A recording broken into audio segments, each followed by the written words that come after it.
don't teach about it either. That's why it's up to us.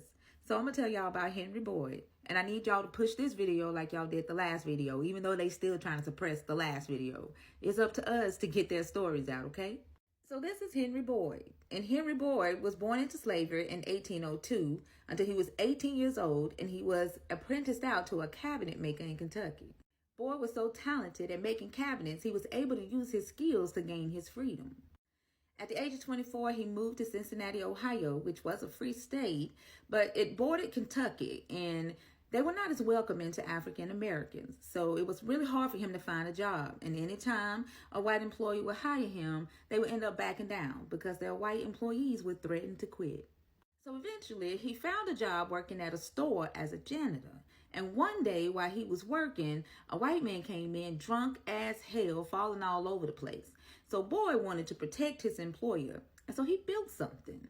Boyd invented the countertops at the store to create space between his employer and his customers. That way, if they came into the store all drunk, they had something to lean on.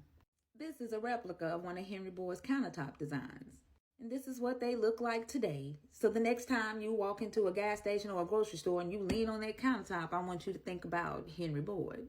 Well, Henry didn't stop there. His employer was so grateful for the new countertops that he allowed Henry to start being contracted out to different carpenters, where he earned enough money to buy his brother and his sister's freedom.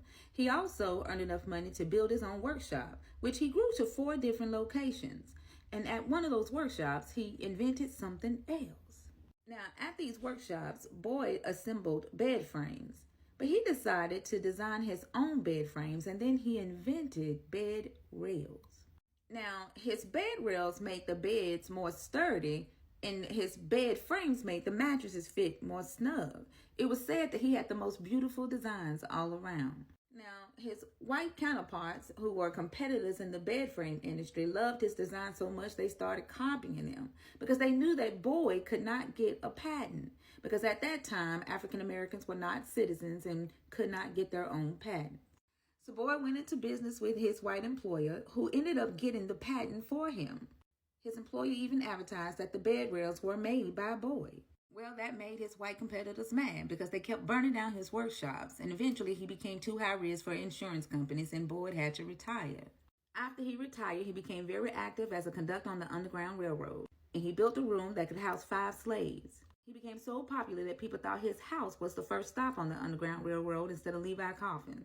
In 1832, Boyd paid to post in the paper that he believed that the cholera outbreak was waterborne, but they didn't want to believe him because he was black, and more than 55,000 people died from a